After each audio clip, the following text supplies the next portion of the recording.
Hey folks, before we begin today's show, I want to thank our awesome sponsors. The first is Idle Academy.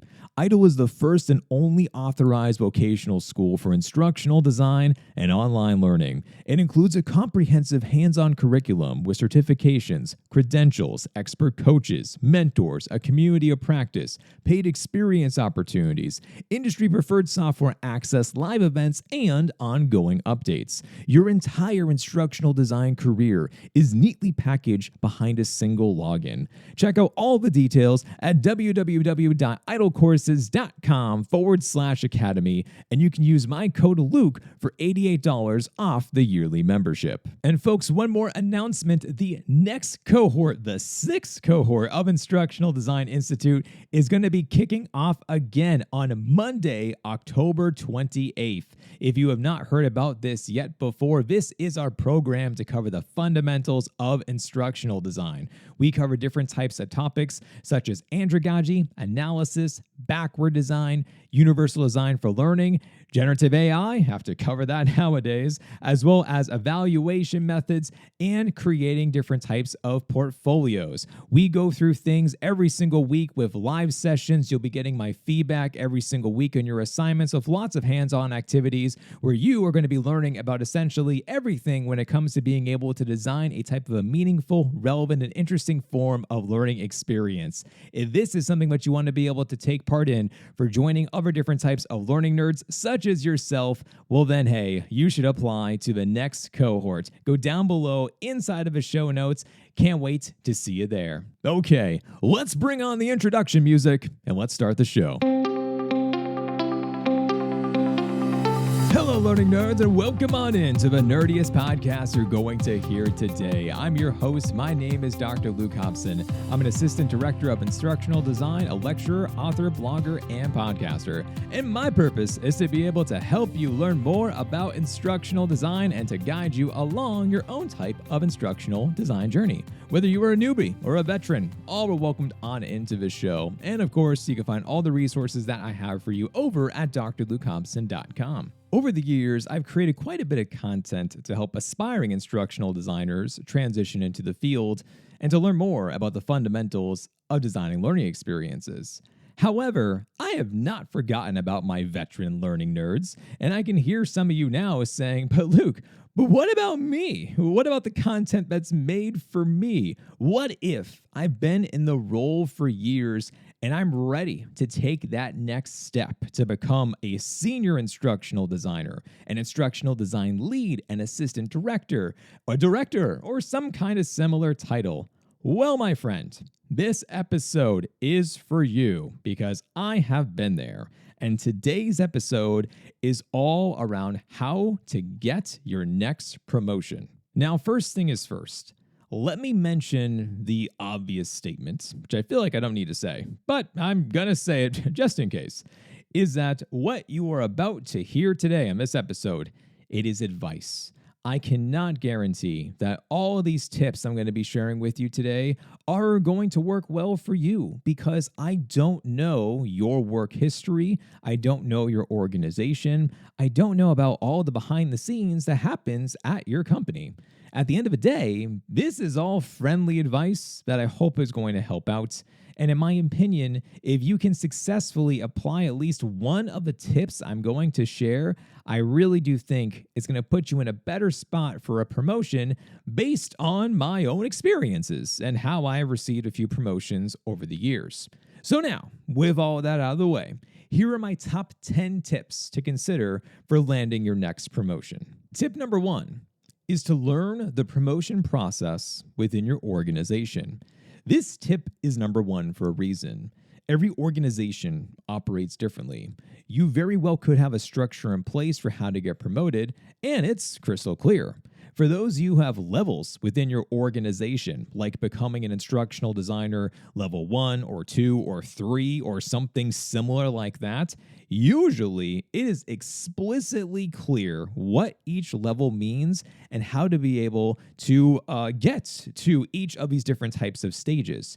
If it is not as clear and it's not as tangible about what you need to be able to do, you need to go on a fact-finding mission of sorts and search for people who recently were promoted. And you should be asking questions like this: what did they accomplish? What were they advised to do? What were they advised not to do? What seemed to work well in their endeavors? If they could do this all over again, do they have any advice for you? When I was hoping to become a senior instructional designer, and then eventually I became an assistant director of instructional design, the first thing I did was find all of the other senior designers and assistant directors within my institution, and I asked them these types of questions. I understood that what they were going to share may not apply to my division specifically, but their answers painted a realistic picture about what I was in store for with trying to get this promotion, and I'm still so thankful for what they shared. My second tip is to deeply think if the promotion is worth it. After you have hopefully found the folks who are promoted within your organization, I want you to really give this some thought. Is it worth it to become promoted? Now, I know what you're thinking. It's obviously worth it. Of course, I want to be able to get the promotion. Not so fast. Let's say you are eligible to get promoted, but there is no raise included in their promotion. Is it still worth it? If you double your responsibilities at work and only receive $3,000 more, should you really do this? Or, in my case, when I was trying to break into the field, I actually took a pay cut for a promotion of sorts. Yeah, you heard that right. As an academic advisor, I had gone through the proper pathways and managed to hit my ceiling. I was an advisor 2 or 3 or whatever it was at the time. However, I still was only an advisor. I was not a manager of advisors or a lead of advisors. So I wanted that manager part of the title. And in order for me to transition into my first instructional design role of sorts and to acquire the manager title, it meant that I had to take a $3,000 pay cut. For my career's trajectory, it was worth it. And I'd gladly do this again, knowing that the path that it sent me on.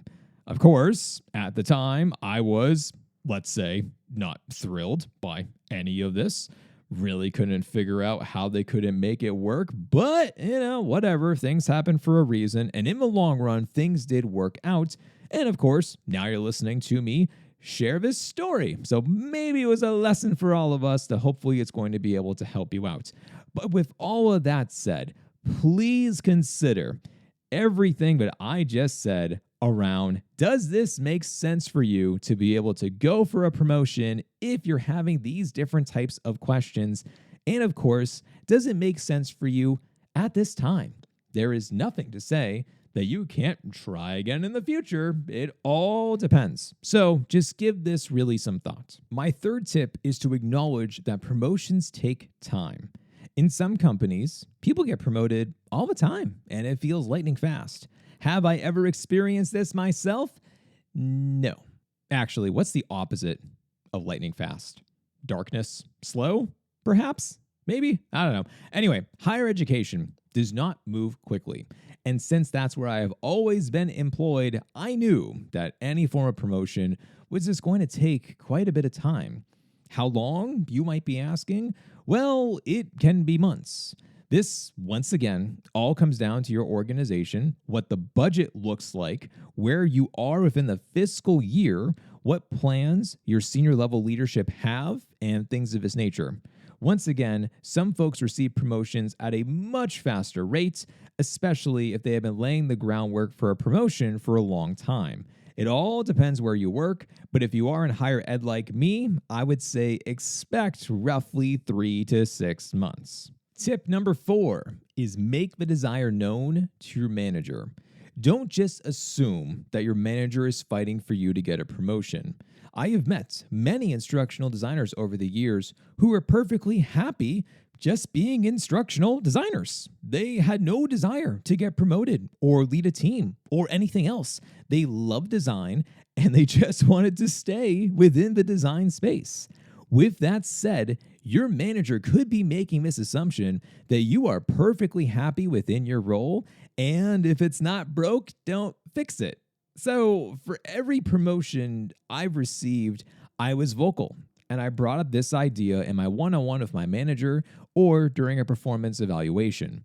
Just by mentioning this idea, you might learn more about the plans for the unit's direction or what your manager was already envisioning. From here, ask about what it would take to get you to that senior level position.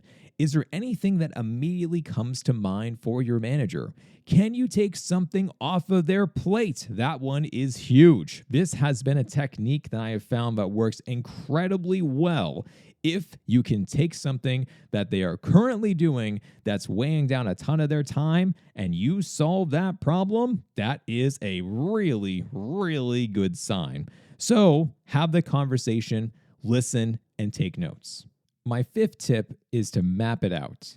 After your conversation, you will hopefully have some ideas around what you can accomplish to put yourself up in this position for a promotion. Start by mapping everything out with the most significant tasks and then down to the minor details. What does success look like on this journey? This process might naturally take you some time to complete because of how long the tasks are. If you want, you can use backward design here. Think of the end goals in mind, the acceptable levels of evidence to know but if you're on track or not, and what you are going to do to be able to support yourself along the way.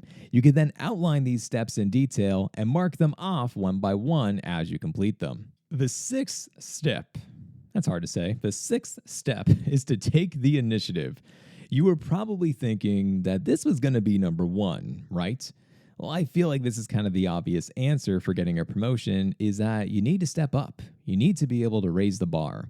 To do this, you need to be able to volunteer to own new projects, help with mentoring newer designers, being seen as a leader during meetings, and things like this. Whatever initiatives you are thinking of, take ownership of them and truly demonstrate to the best of your abilities that you can do this new role. As I mentioned a bit ago, if your manager is drowning in work and if you can now own one of those projects to help them out, that can absolutely be your ticket to make a really big difference. Tip number 7 is to highlight your achievements. One thing that I know all of us are guilty of is not keeping our portfolios and resumes up to date. And then when it's time to use them, we kind of scramble our brains to think about, well, what do we actually work on over the last year or so? So let's get ahead of this problem. Go back to your last performance evaluation document and see what you wrote down from the following year. Now, write down all what you have accomplished since then and your plans for what you're going to be doing. You want to be able to capture these moments in real time. Think about metrics, feedback, testimonies from colleagues, or anything similar to this. The more data that you have about your performance, the better.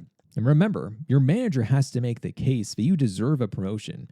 If you give them a document with all that you have done, this makes the case quite a bit easier for being able to get this promotion. Tip number 8 is to network internally. You've already done this a bit with finding others who receive promotions, but you should continue to do this with folks outside of your immediate team.